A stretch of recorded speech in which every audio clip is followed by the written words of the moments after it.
Ms. REEMA Jain is the company secretary, postgraduate in commerce and a bachelor in English literature. She holds a ATC from Institute of Chartered Accountants of India and is trained in IFRS and valuation and is currently practicing in Delhi with her own firm. And she is board of certain listed and public limited companies as an independent director. And besides being a regular speaker at AMSOM, EDP, ASEC, Delhi Startup Forums, ICAI, she has authored series of books on Companies Act 2013 for professionals, which include Ready Reckoner on Incorporation and Allied Laws and various other matters of Companies Act. And she's represented in India at the Women Economic Forum as a speaker on young women being the true uniters of world across boundaries. She is a visiting faculty at various management institutes, including BML Munjal University, promoted by Hero Group and mentored by LSE. She has been a freelance journalist with the Times Group, and in past she has been facilitated at various conferences and conventions of the Institute of Chartered Accountants of India as the best paper presenter on topics pertaining to company law. I request ma'am to please come and take a session. Before she begins the session, I would request Pranali to just offer our memento to CS REEMA Jain.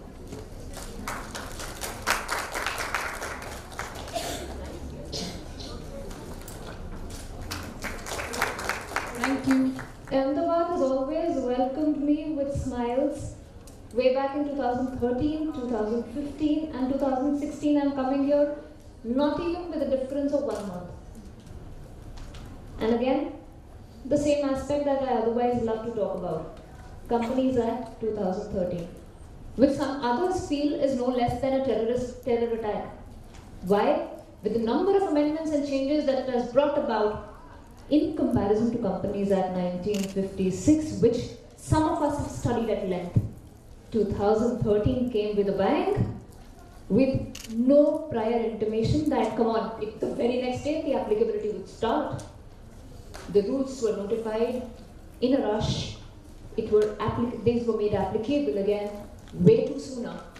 And then we were made to learn, or in fact, unlearn, learn, and then constantly relearn, owing to the number of amendments that have come by mode of circulars, notifications, and certain removal of difficulties orders, which certainly were a kind of a difficulty for practicing professionals and companies to a certain extent. And in this process, what happens to us? We try to just focus on certain areas which we have been primarily either practicing on or implementing in the companies where we have been employed. Because what matters to us is how is this particular transition going to take place. And at that point of time, we forget what new has come up and what new area in terms of our practice, in terms of employment, in terms of new departments in our companies where we are working, in terms of certain new developments which would affect the same set of companies that otherwise we are catering to. We kind of tend to neglect them initially, and then we lose on the market that otherwise we can cater to.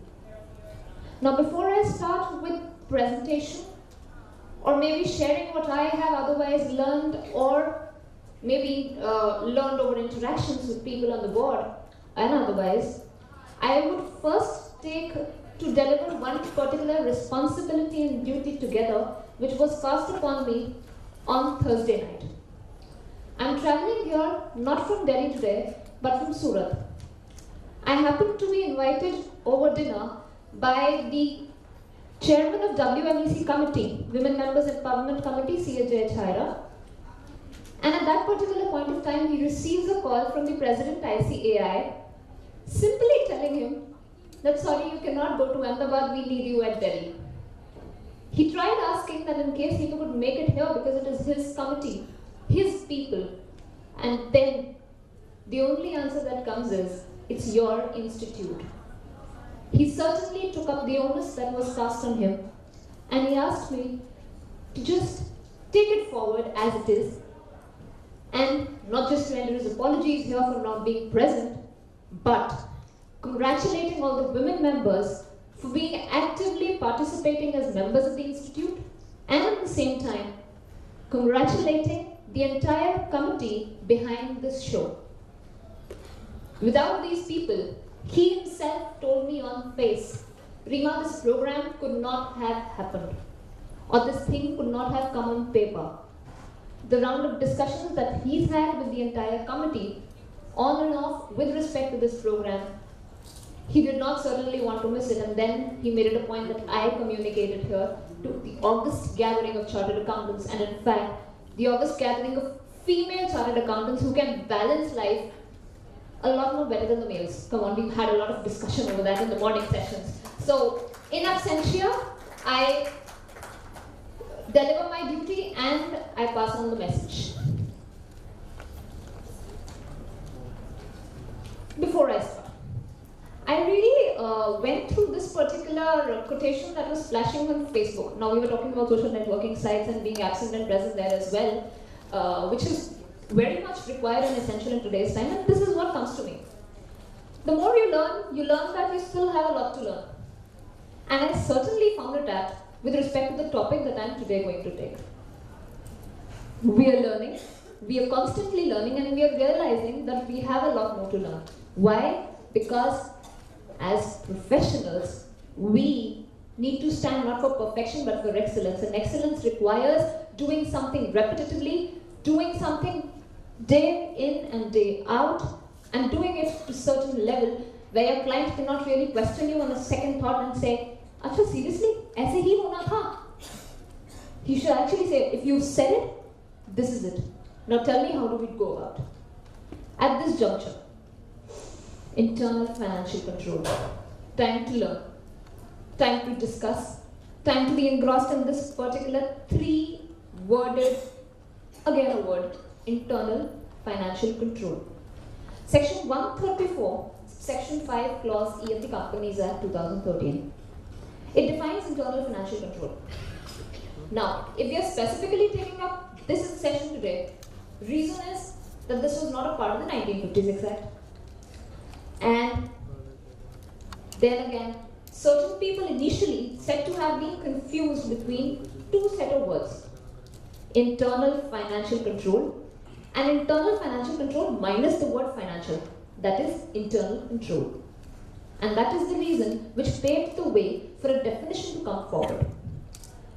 Now, when we talk about an internal control, we talk about policies and procedures where we talk further. If I talk about a SA 315 in auditing, we talk about risks, misstatements, and we talk about preventive and detective controls. But then this has certain extra element added to it, which talks about when we talk about a financial transaction in question, or anything which has a financial nature, may it be in substance, may it be in form, a certain level of control has to be exercised. How do we exercise that control? Through policies and procedures, rightly mentioned in the Act. Otherwise, it's known for bad drafting, but at certain points of time or at certain sections, yes, it is beautifully drafted. So it says the policies and procedures adopted by the company for ensuring orderly and efficient conduct of a business, including adherence to company's policies. So a company has various policies for that reason, and we are aware of it. Related party policy being one, a policy on remuneration of directors being another, a policy on sexual harassment and prevention of sexual harassment for women in companies, which is again a recent amendment, very much applicable to last year. And then comes something like this. So this is again one area that policies first need to be drafted, thereafter circulated, thereafter implemented, and thereafter corrective action, monitoring, and compliance on a regular basis at an equal threshold, or at an equal balance, in fact. The safeguarding of assets. If we do not have controls in place, the first thing that would get affected in terms of finances in a company or a financial transaction would certainly be the assets of the company, which would further, in absence of this, lead to erosion of assets. And then, if I talk about erosion of assets, Something more that would fall back would be company being declared sick, further winding up. Previous act we used to go to BIFR, now we'll go to NCLT, though it still needs to be practically functional. But then cutting it short, they say, why take that particular route, why risk your company, develop this policy, develop it in a fashion that it is required to be, and thereafter safeguard your assets first, safeguard your company, because in most cases the company has its capital employed in the form of its assets only. Majorly listed companies, that is the way this has been charted out. Then the prevention and detection of frauds and errors. Now again, these 2 points when I first looked into, something that I was reminded was Karo. Why at every second step we are reporting on these particular points. But there we are only talking about whether there is some procedure that has been put forward, there is some control mechanism that has been put forward, but this talks about the financial implication and the financial aspect of that particular control or non-absence.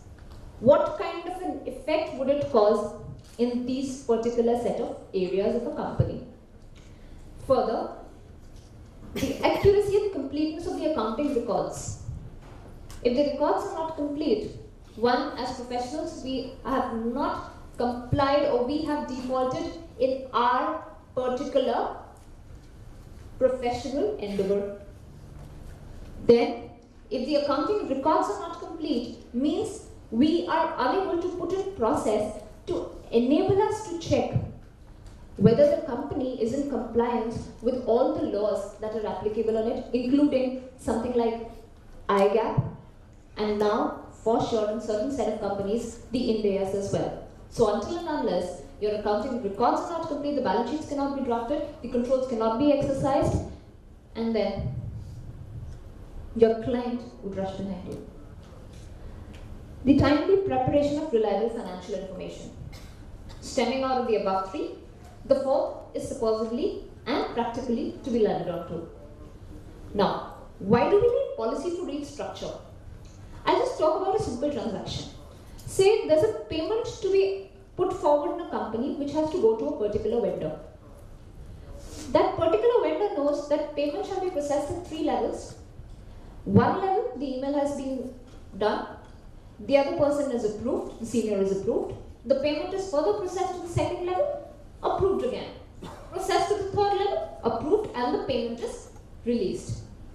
What in case where at this point of time when a certain level of approval was pending and maybe the email server was down and the payment was urgent? Practically possible. Happens. Later,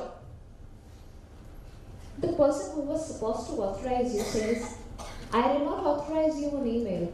How did you make this payment? A substantial amount. It affects my company. How were you authorized to just on my verbal confirmation take this forward? Now, until and unless I have a policy in place that in case of an emergency or an exigency, a particular transaction can be taken forward in that particular manner, how can I later justify what I had taken or initiated as an action? That is just a case of a payment for a vendor.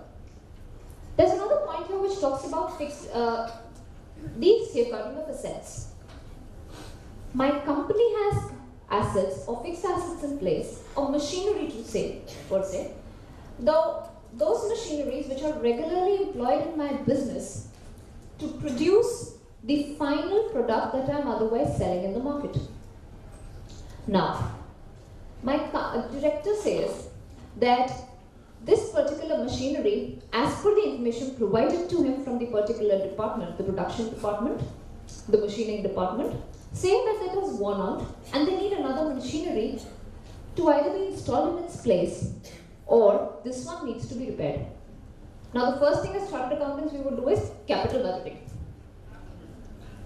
Is this required? Is this not required? Should we sell it now? Should we replace it now? Should we repair it? Or should we do it 6 months later or 1 year later? Minimum. And then savings, depreciation, every other charge that has to be taken care of. But the company should also have, at this juncture, which we should check as professionals, how has this particular trend of machinery purchase been?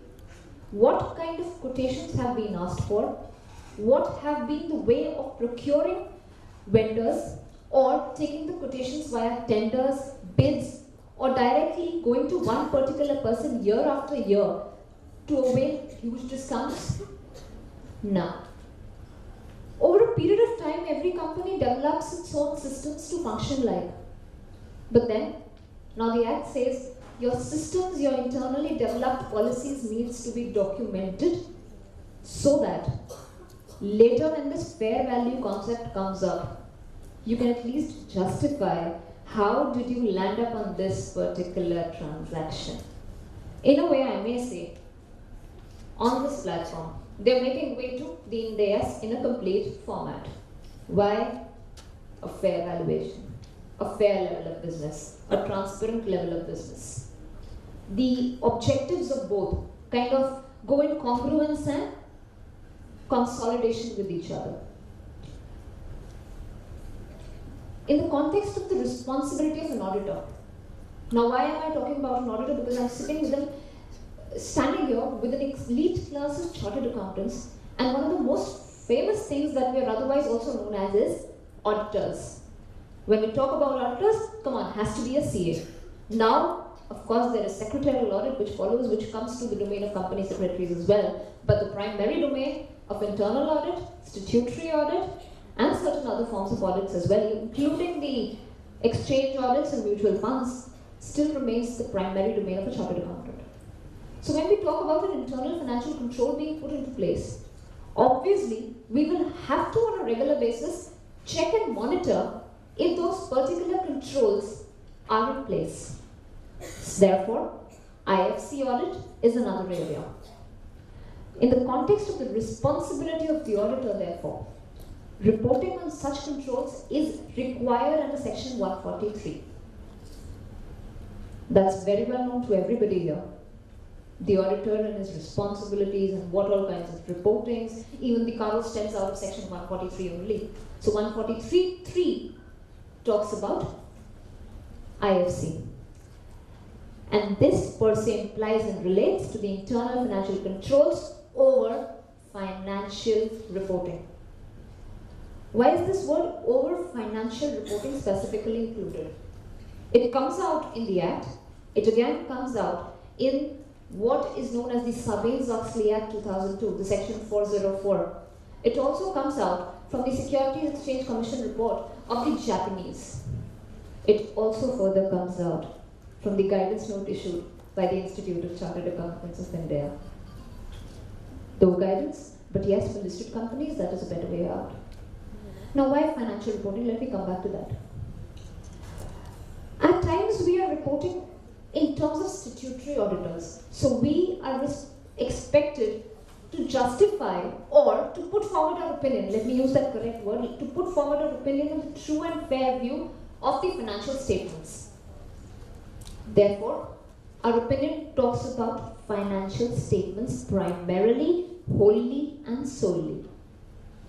But ever since this particular section has come into force, what comes along with it is now we even need to report on the internal financial controls, which in a way form the basis of those particular financial statements as well. Therefore, this is another area that the chartered accountants may tap. How are they connected and how the reporting goes, we shall be discussing further in the course of this particular presentation. Now, components of internal financial control. First, fraud prevention. Reason, if I have a policy in place, I can easily detect where I am faltering, where I have not complied, where certain thing has been done out of the process, where certain thing has been done out of the authority and the responsibility, out of the delegation structure, and it will be easier for me to chart out. Say, for example, there may be companies, or in terms of even your clients, where you would be known that after a certain monetary limit, the payment has to be authorized by at least 2 directors or 3 directors. So that is one small example to say. But then over financial statements, we are actually checking that was that particular transaction authorized as demanded by the policy, as set out in the policy which has already been circulated in the company or entity-wide, organization-wide, and communicated to everybody? If not, what were the reasons? If justified, included. If not justified, reporting comes not just in this IFC reporting, but also in your auditor's report, which you otherwise now is coined as independent auditor's report, which comes along with the financial statements of the company and is filed with the Ministry of Corporate Affairs as well. So at a dual level, you shall have to be functioning and putting forward your view on those particular financial statements at two separate entity levels as well. Internal financial controls over financial reporting, which we shall be further seeing in the next slide to come, and operational controls. Why operational controls? Because every operation has its own way and channel of moving forward. Every payment, every purchase, every sale, I don't mean transaction-wise, but over a series of transactions with a particular person or another particular entity, shall have to be according to the way it should be. Now, it may be different for different companies. I don't say that policies of Reliance should be applicable on Tata, or those of Tata should be applicable on another public unlisted company. But then, something what suits their business structure, something what suits their revenue structure, something that suits their normal production cycle, something that suits their normal payment recovery cycle or payment delivery cycle, shall have to be put in place accordingly. The regulatory requirements and reporting in short. One, it is applicable on listed companies in totality. Reason, internal financial controls need to be effective. Second, our listing regulations, which were amended last year and applicable from October 1st, 2015, also mandate the same. Why? Because those companies are large, the chances of frauds are large, the kind of examples that have come in Indian context as well as the global context are also huge, and then this may affect the Sensex, and then our heartbeats, and then the regulators, their cause of worry, and then finally one day in the newspaper it says, we will appoint independent regulators to handle ICAI, ICSI, CMA, and maybe advocates as well. So to avoid that, maybe that was a proactive step, but then every particular thing would lead to something or the other. Unlisted companies, not mandatory at every level. However, the board report for that particular company or the director's report for every company, public or private, listed or unlisted, shall have to carry a note on the compliance of internal financial control. The director's responsibility statement shall have it only for a listed company, but for a public unlisted or a private, it is only in the board report. Coming further, the responsibility that is cast on it, laying down adequate and effective IFCs, in short, and to include it in the director's responsibility statement. The independent directors further, under Schedule 4, which talks about the code of conduct for independent directors, also again talks that this particular compliance with respect to internal financial controls have been complied by the company. Why? Because if they do not give this kind of a certification, then probably they'll be later termed as yes men to the promoters. They would land up in a situation where they'll be just bowing down to the wishes of the main stakeholders, or the main shareholders of the company, or the directors of the company otherwise, barring the independent. And then they will lose their independence as well. They have to keep an independent and unbiased check, and that's why in the interest of stakeholders, they will have to keep monitoring this on a regular basis. This also forms one of the agendas for the audit committee mandatorily. Now, what if a company is not a public listed company, but a public unlisted company on which the provisions of audit committee are applicable?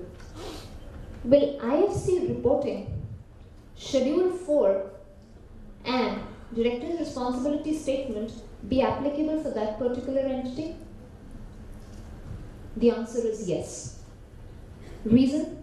The Act itself says wherever the provisions to a particular section by virtue of any other section becomes applicable, the other provisions have to be followed mutatis mutandis, that is, just as they are.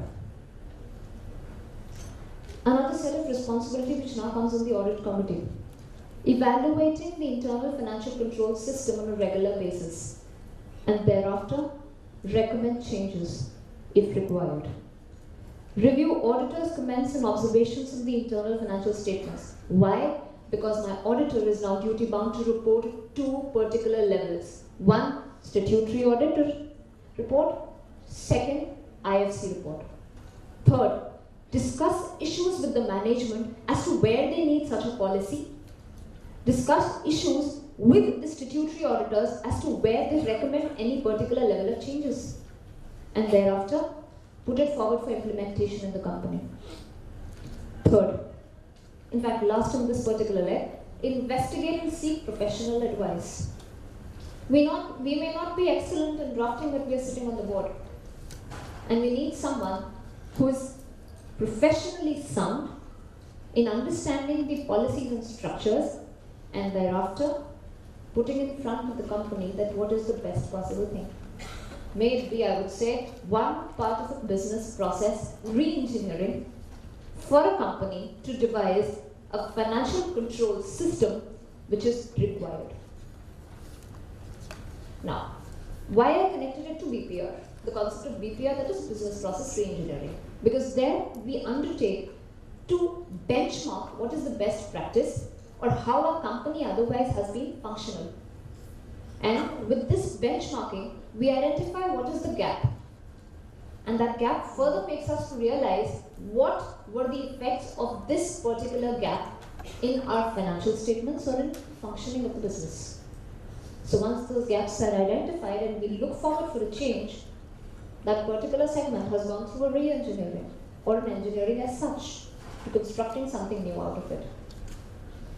And auditors, finally, adequacy and operating effectiveness of the internal financial controls. I will be certainly taking forward issues which an auditor may face in terms of implementation as well as monitoring and reporting as well. Now, coming to internal financial control over financial reporting. This is a process designed to provide reasonable assurance. One is absolute assurance, the other is reasonable assurance. Here they say reasonable. Why? Because every policy cannot be just perfect in the first go. And every policy needs a revision.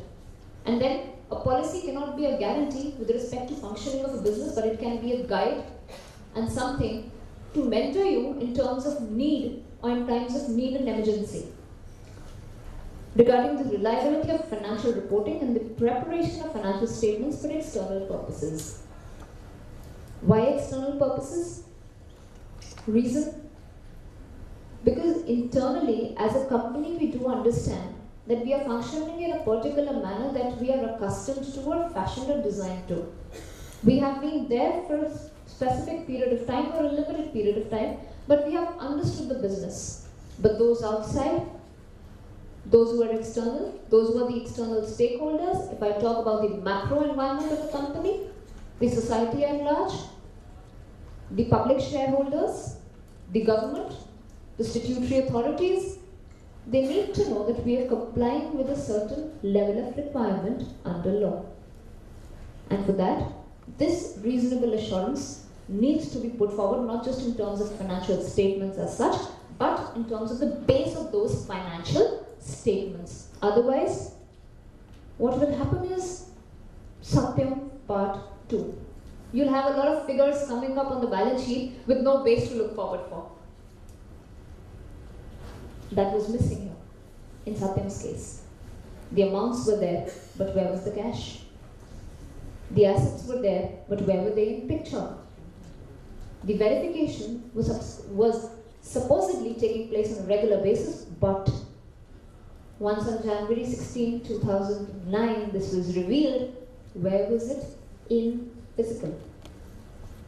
So for every particular aspect, when this particular set of detail is present, only at that point of time, that particular balance sheet needs to be justified, and therefore a chartered accountant is the best person to put forward in this area so that he can further say, come on, if I've certified a particular balance sheet, I at least know where it comes from.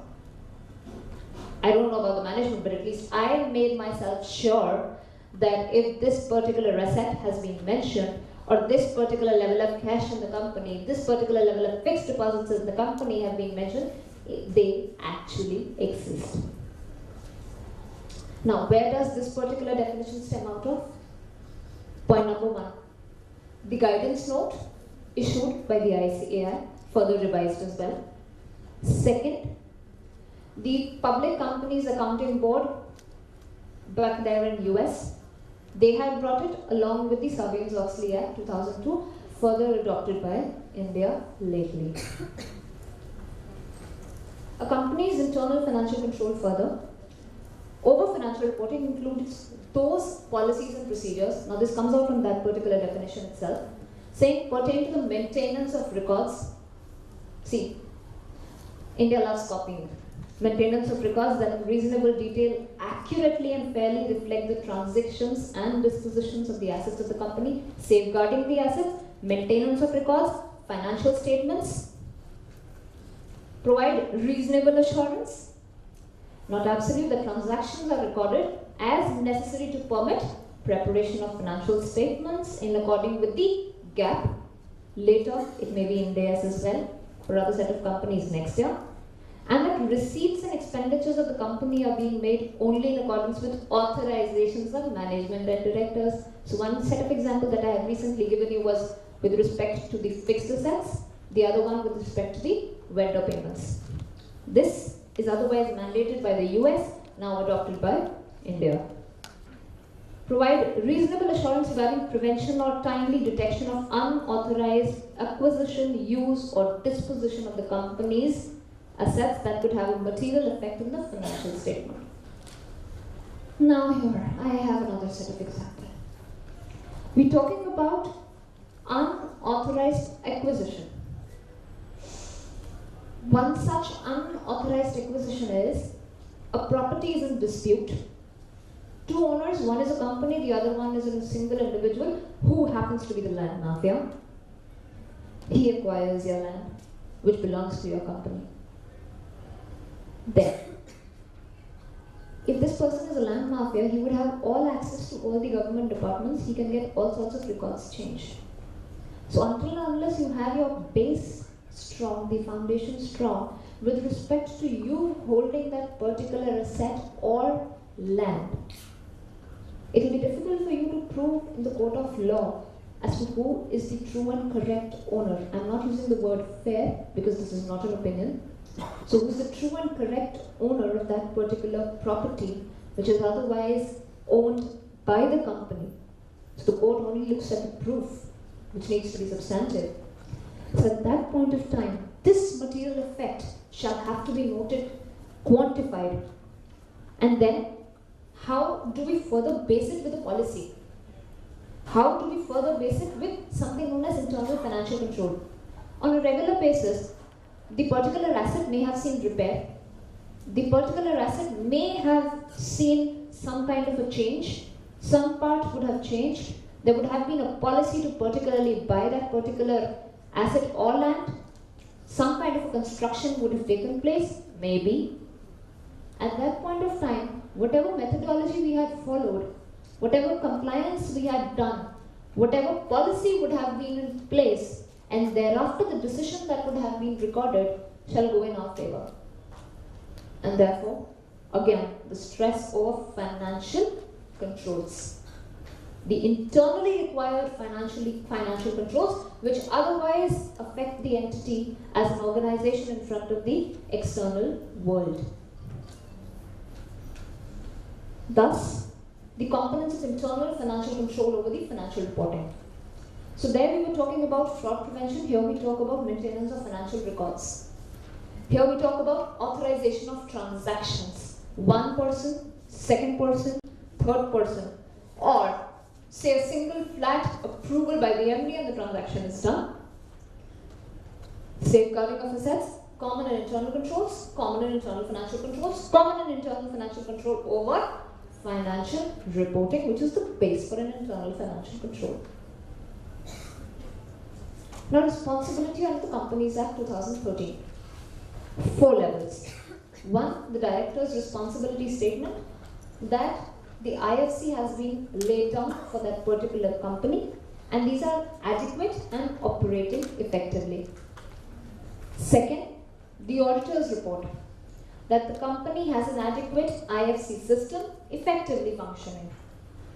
Third, audit committee, the comments of auditors, comments of the management, which need to be discussed on a regular basis to improve upon the policies as required by the situation of the current business structure or the business environment.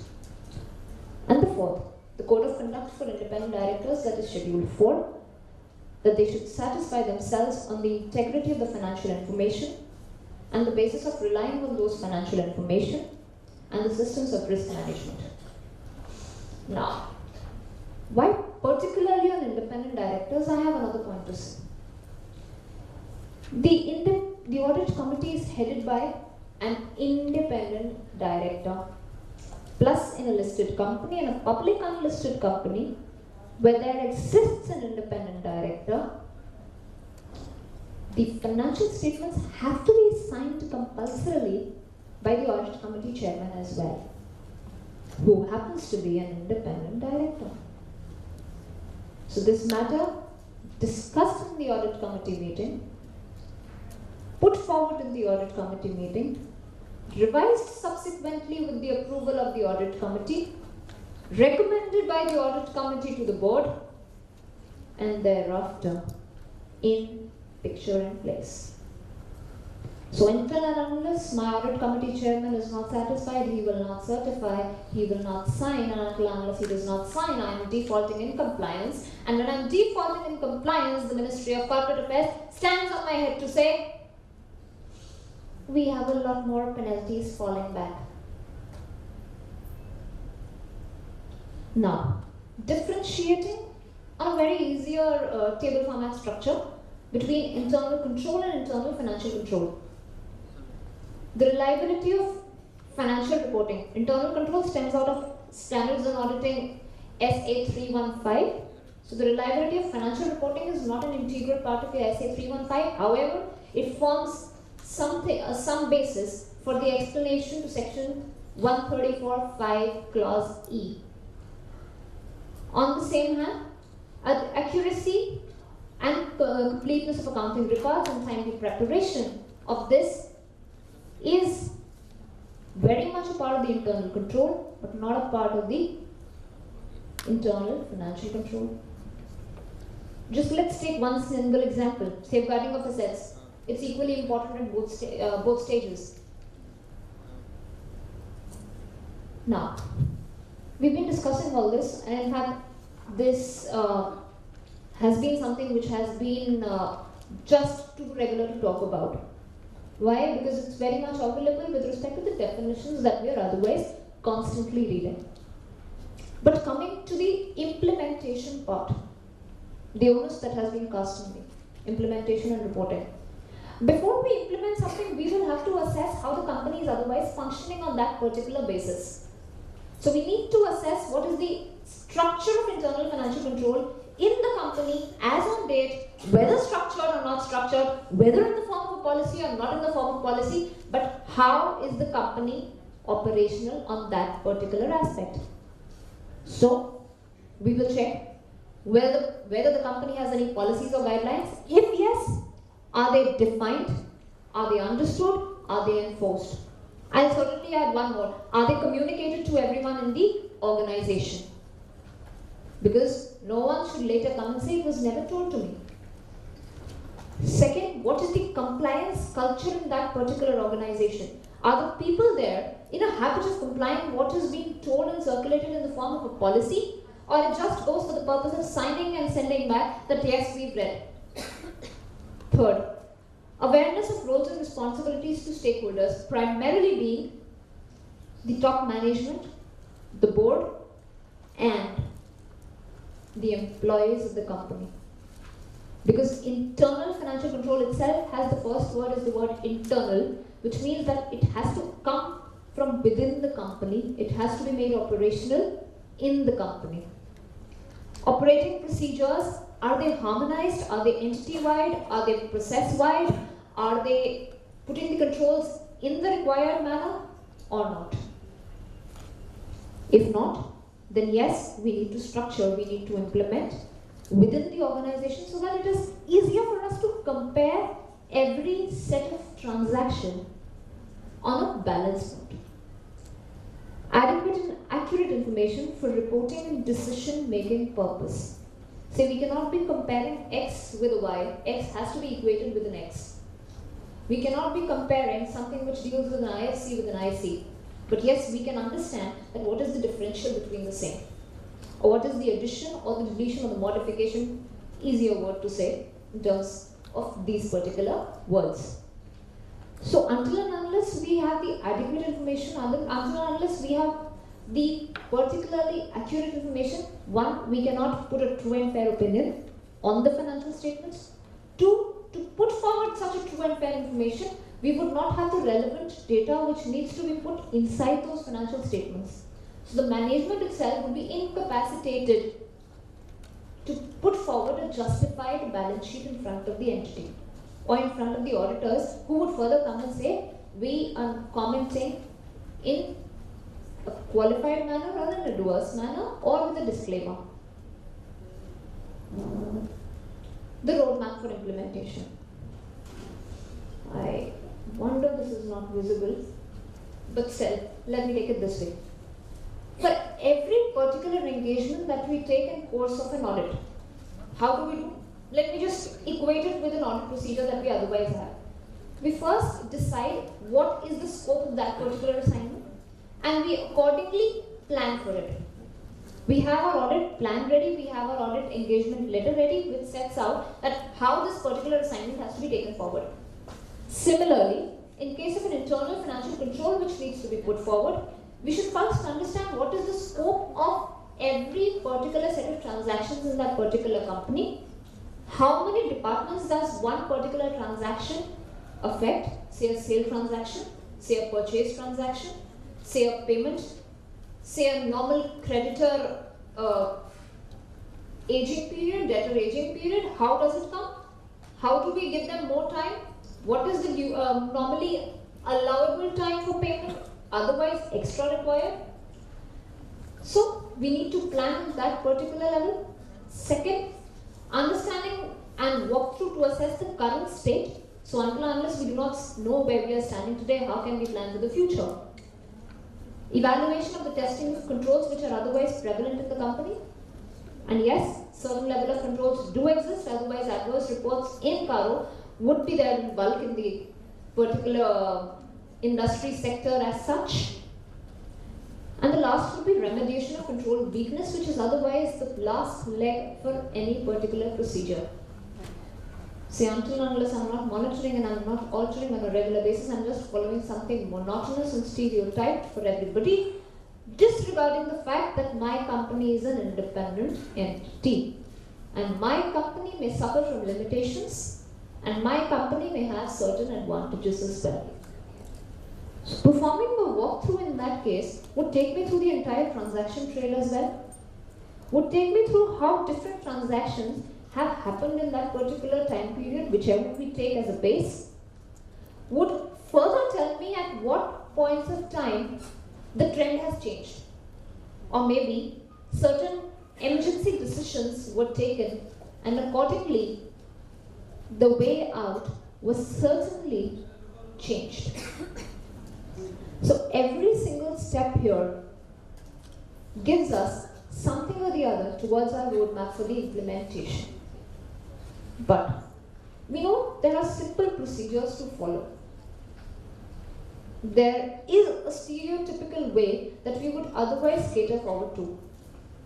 But everything like this would come forward with issues in implementation, issues in terms of implementation by the auditor, what he would have to look forward while he's assisting his client. What is the role of a chartered accountant when he takes forward such an assignment? And therefore, first, are the authority, responsibility, and accountability clearly defined such that decisions are made and actions are taken at the appropriate level? Coming back to my very first example, which I started with, payments. So until and unless a particular responsibility has been delegated to me, or assigned to me, or needs to be authorized by me, how can I put it forward? Now my policy may state that if this particular employee at this particular designation is not available, then at that particular situation you have an alternative of getting it authorized from someone at a similar level or another designation mentioned therein. And then you can easily take through your business through that particular transaction. Issue 2. Periodic assessment and optimization of controls to improve effectiveness, reduce costs, and support business performance. Say I'm living in a world which was somewhere in the 90s. Nothing was automated. Everything was handwritten. Verbally, transaction used to happen. Payments used to come, payments used to go. And therefore, my little client who's sitting there says, काम तो ऐसे चलता है, हो जाता है, tension मत लो. And में लेके आते थे बैलेंस शीट और हम बोलते थे भाई इसके वाउचर तो दिखा दो. And today, it's a totally different world. Everything is mechanized. Everything is on the system. यहाँ पर, if we apply the same principles that we were using in transactions in the year 90s, in the series of 90s, if we apply it in 2000 and 2016, it's redundant. If the business would have seen a substantial growth in the last 2 years, and if I still apply the same policy this year as well, in terms of payment, in terms of production, in terms of sale, in terms of revenue, in terms of collection, then I'm defaulting in my duty as either an employee or in the management of the company. I'm not justifying the position. Why? Because I'm not revising with respect to the current stature or structure of my business. See, if there's been a 20% increase in my sales last year, and prior to that as well, if there's been a 20% increase, then automatically this year also I will have to plan for a 20% increase, and accordingly, my production policies shall change, my procurement policies shall change, my sales policies may also see a change with revision in prices. And how much and how do you make a revision in prices? A policy may be in structure, and for that a control may be in structure that these particular set of people are responsible for this particular activity to be taken or undertaken on a regular basis. And if that's not happening, we're living in the past. And we're not throwing away the baggage of the past, and we're just moving forward with the past into the future. Issue number 3. Presence of policies and procedures covering all domains such as finance and accounts, business operations, and compliance. Now, to say these are very regular departments that we are otherwise functioning in, but say, we're talking about the marketing department of a company which has an advertisement expenditure of say 200 crores a year. Who sanctions it? Who makes the regular payments? Who says that you're authorized for an increase in this budget? Who says that if required, this budget may be increased to a certain particular level, authorized, duly authorized by someone else in the organization if required? So you will have to have someone who has that particular responsibility cast on him, who has that particular level of authority to take such a decision, so that you in the marketing department may implement it further.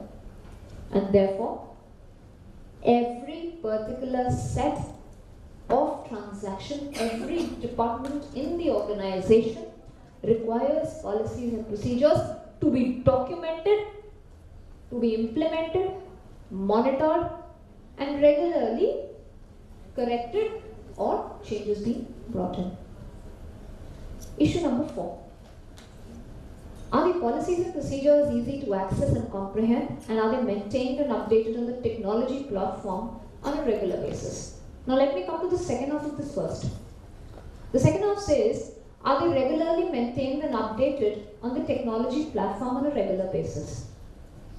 Certain set of companies, you may be aware, under the listing regulations and the Companies Act have been mandated in case of presence of a website to have these policies being made available on the website of the company, which duly include the CSR policy and the related party policy and the internal financial control policy of the company.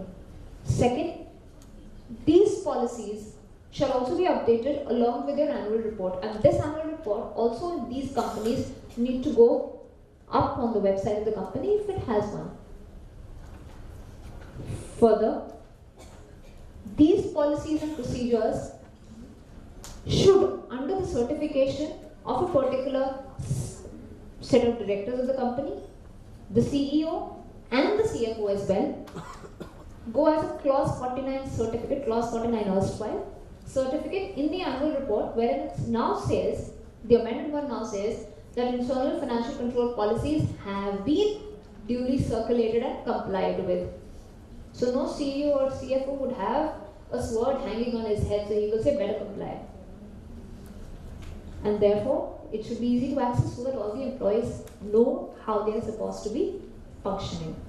So the first thing that normally happens when you enter a company is the company sends across, along with your appointment letter or along with the confirmation, a set of all the policies of the company, which shall now include the internal financial control policies as well. Because though you may not be directly dealing into major financial transactions, but you may be a part of the trail. And to be a part of the trail also, you need to know who is authorized above you and whom do you need to authorize.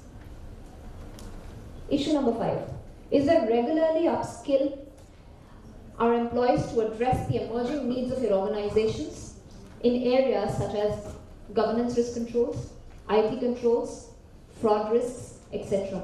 So training the employees, which is otherwise regular with certain set of companies, has been made mandatory under the guidance note.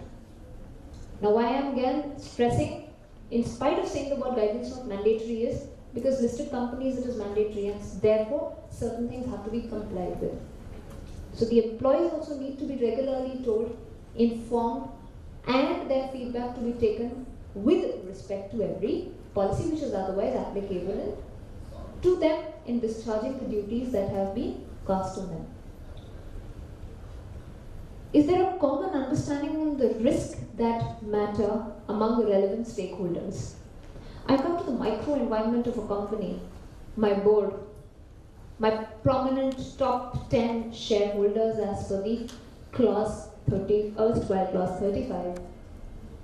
And those people, do they understand what are the major risks that my company or my organization is facing? Do they understand that what any particular set of transaction may affect the company in adverse? Is there a congruence between the different risks that have been identified as the risks that matter with respect to all the major prominent stakeholders of the company? And until and unless there is no congruence, a justified and a balanced decision or a rational decision cannot be taken. And for that, the board needs to sit and discuss. Is fraud risk considered as a part of the risk management exercise and addressed with clear action, accountability, and ownership? Now, when we were talking about the first issue, which talks about authority and responsibility relationship and delegation of responsibilities, here something again comes back with us and says there has to be a clear set of action which has been defined, which has been documented, which has been identified, and it has been addressed with accountability and ownership that yes, I have to do it in such a form and manner. Is it only taken on a plain basis with respect to the past trends, or my business environment has been considered, the motivation level of my employees with respect to financial transactions has been considered, and appropriate amendments have been made from time to time to justify that fraud risk does not exist or may not exist to a certain level. Is there adequate focus on safeguarding of assets, fraud indicators, and perform periodic independent verification? Now, when we're talking about safeguarding of assets, Karo already talks about the very first point I remember we used to talk about, the presence of fixed assets in the company and whether there has been a physical check which has been initiated to check whether the fixed assets are actually in place. Further, now in this IFC again, to form the base of the foundation of the financial statement, periodic independent verification is to be undertaken. So does that mean my statutory auditor and my IFC auditor or IFC report generator has to be different? Maybe. No clarity on this aspect as such, but yes, when it talks about independent, they have to be. Is there effectively tracking and proactive monitoring of compliance agenda and around domestic and international footprint, governance, compliance with guidelines, etc.? So when the company has way too many sets of policies functioning, when the company is under the ambit of various laws, when the company is in India, that is on the domestic front, and abroad, that is on the international front, then a lot of compliances have to be undertaken on a regular and periodic basis, and sometimes on a need basis as well. So the company will have to chalk out the entire compliance agenda once these particular set of laws have been identified well in advance. And proactive compliance rather than reactive compliance is necessary, because proactive compliance would just cost you the normal fees for it. But reactive compliance would come forward with the penal clauses as well. The role of CAs in implementation. Perform a diagnostic review of existing internal control to evaluate whether it meets the requirement of the Companies Act 2013 with respect to the internal financial control, and identify the gaps and recommend how to fill the gap. Now, why does a chartered accountant has a role in this? Because when we look on a balance sheet, when we work on the financial statements, we see through the audit trail. We see through the transaction step by step. We see through the transaction at every juncture. And when we know it, we know where is the possibility of a fraud or a misstatement or an error to be occurring in the organization. And therefore, we again can be the best persons to identify where the gap exists and how the gap needs to be filled. Assisting in documentation of internal financial control at both entity level, the process level, and the individual level. Why? Because every individual should be updated or should be aware of what he has to follow. The process needs to be streamlined in the excellent possible manner, and the entity should be functional in the best possible style. And for this, the SOPs or the standard operating policies of the company need to be in picture.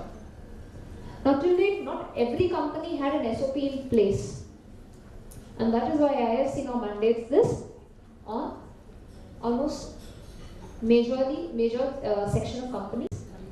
Why? Because the listed with the maximum turnovers also have it, the public unlisted to a certain extent, and private limited companies up to a more than a turnover of 10 crores also have this applicable on it.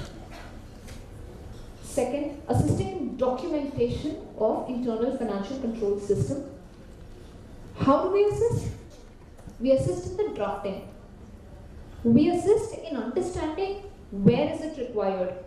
We assist in identifying that my audit report had an adverse remark or a qualified remark in this particular section, or we had a disclaimer to our audit report because of one particular set of transactions or one particular series, and therefore the gap needs to be identified and filled there. And with this particular analysis that we have, the drafting can be best done in all possible areas to safeguard the company and the stakeholders at the best possible level. Assisting in post-implementation to test all implementation controls, whether it is being followed regularly and properly without any lapse. Now, implementation to test regularly the implementation.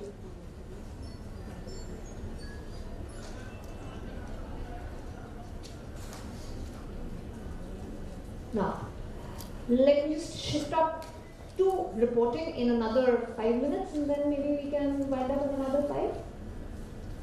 Alright. Post-implementation, we will have to be constantly monitoring, that I have been saying over a series of slides here, that otherwise we do not monitor on a regular basis, we would not be able to identify where a corrective action is required, and that is very much required in every policy, procedure, process that otherwise is actively being done or undertaken in any company. Training subsequent to the IFC implementation to the employees of the company, helping the management in complete implementation of the IFC framework, and helping in developing the policies and SOPs. The reporting considerations. The communication has to be made at 3 levels: the management, the audit committee, and those charged with the governance. And what do we report about? We talk about these deficiencies with respect to where the employees of the company or the team working is incapacitated to take a particular decision. So there's a deficiency which needs to be corrected or which needs to be put in place. Second, material weaknesses in any procedure or structure. Third, the significant deficiencies which affect a particular company as a whole. When these are identified, these needs to be communicated at these 3 particular levels. Specified date of reporting has to be the balance sheet date, though the transactions during the year have to be considered, but the reporting is certainly as on balance sheet date, and this is not applicable in the interim, quarterly or half-yearly statements of the company. So one-time reporting, yes. Areas to be considered for monitoring or reporting. Now these are some 7 or 8 of them, so we can take them quick. Are the key stakeholders periodically updated on control and risk management? Effectiveness of our organization, the proactive and timely monitoring. Just implementation ke time we had made a particular identification, we had seen the implementation. Post-implementation, when we are coming to reporting, we need to see that this control, for which purpose, for which particular risk this has been put in picture, has it served the purpose? If not, what was the reason? What effect, what financial effect per se did it make? Is there adequate and reliable information to certify compliance with IFC requirements? Why? Because 1 set of financial statements, 2 statutory auditors, independent auditors report, 3 IFC reporting to the board, to the audit committee, and to the stakeholders, and 4 cover. So until unless you are not satisfied, how can you certify? Have self-assessments and automation of control monitoring been considered? The self on inherent basis, the person who is undergoing that particular procedure, has he checked it on his own? Has he tried to revise that particular policy or that internal financial control which is otherwise being functional for a while or implemented over a period of time in the company? And whether it has been automated or it still is a manual process? What kind of an assurance, may be reasonable, may be substantive, may be absolute, is provided by the management and board on IFC? Now, one form can be that we refer to the internal audit report or the external audit report, that is the statutory report, and thereafter we place reliance on the same and say that this IFC has been implemented. Second is, we have to independently check. Why? Because anyways, one clause of it says independent verification of the assets. So independent verification अगर आ गई है तो यहाँ पर भी independently we'll have to check. We may place reliance, but we should have the basis for that particular reliance. We may go for test checks, we may go for random checks, we may go for sample checks as well, instead of going for walkthrough for every particular series. Issues in respect of reporting by the auditor. Company has actually been carrying out a particular activity not mentioned in the SOP. So what does the auditor do while making a report? He will automatically have to point out what is the deficiency, how had that particular transaction been otherwise taken. Say for example, I come back to my original example where I said that the email server was not working, the confirmation for payment was taken on call and the payment was processed.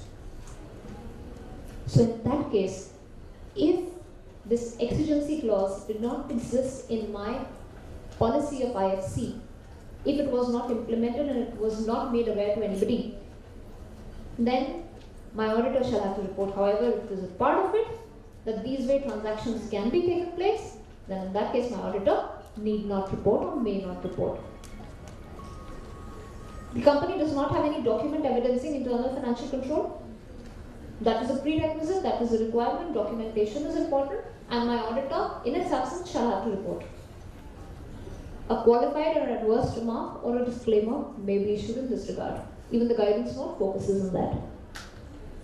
Whether any qualification or adverse comment in separate report of internal financial control would also require the statutory auditor to put an adverse opinion in his report on financial statements.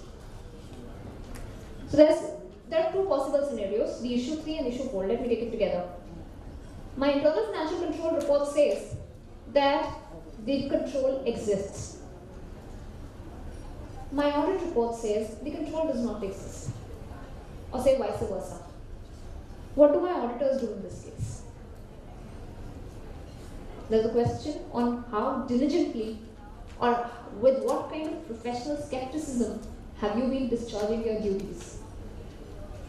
Therefore, revision of financial statements and therefore revision of audit report may be considered as an option. Or taking a view that this was an independent person who was handling it, I have just placed reliance basis the details provided and certain checks which were carried out by me as a statutory auditor or vice versa as an internal financial control consultant or auditor. I had undertaken this decision, so I may differ on this aspect because my basis of reliance is different. There's a contradiction between the IFC report and the director's report. The director's report says no weakness exists, the financial control is in compliance, and my IFC report says it does not exist. My auditor says it does not exist. Whom do we take as correct? Of course, the auditors have their own basis. They may issue an adverse remark. They may again issue a disclaimer. They may have an emphasis of matter paragraph, but with a particular set of reliance. At that point of time, the management and the IFC consultant or the auditor shall have to sit together to arrive at a conclusion with respect to the difference between this. Now, let's compare it with a normal audit situation. Financial statements are being given to you. You go through the financial statements, you audit the financial statements of the company, and thereafter you send your draft report first to the company concerned. The management puts forward its view. Thereafter, you make changes to the extent that you feel that they ought to be, and thereafter the report is published. But nothing like this has been identified in the procedure for IFC reporting. And therefore, this kind of a discrepancy may exist. This kind of a discrepancy may come, and contradiction may come between two sets of reportings. And at that point of time, the two authorities should first sit together and identify what is the gap and why is this difference prevalent. Where the documentation prepared can be for audit of IFC can be used as documentation for control risk assessment in connection with the audit of financial statements, may be used for the purpose of reliance, may not be used. The auditor has to justify his usage.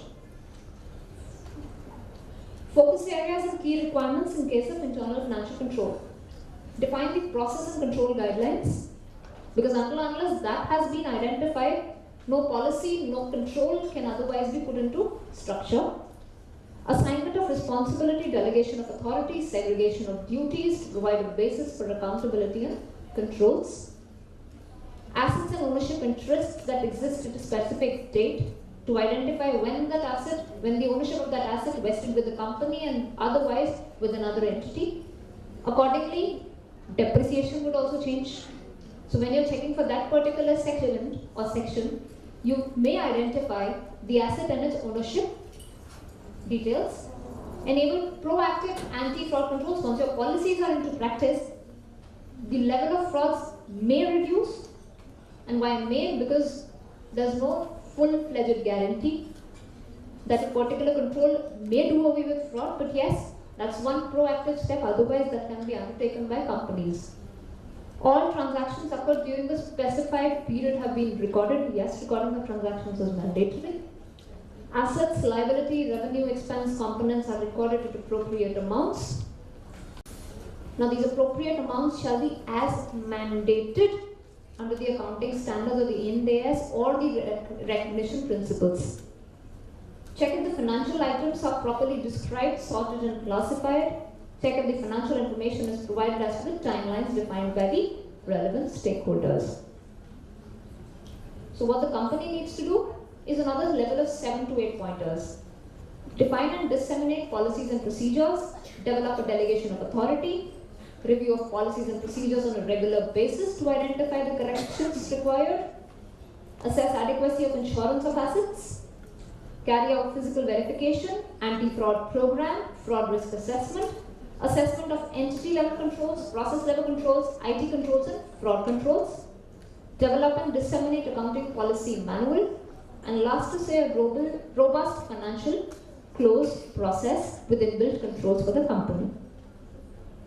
Thank you.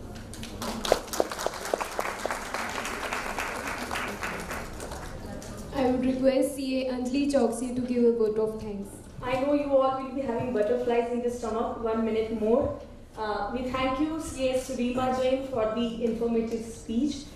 As she is very committed to the profession and in particular Ahmedabad branch, we appreciate her commitment to the profession.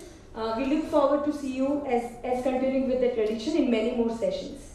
Before we wind up, to announcement number 1, since we are late by 15 minutes, we would be resuming at 2:45 back after the lunch break.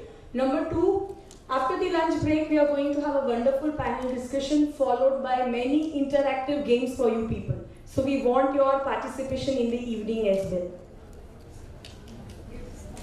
And thirdly, the special gift for today will be distributed in the tea break at 4 o'clock, pre-corporate game session.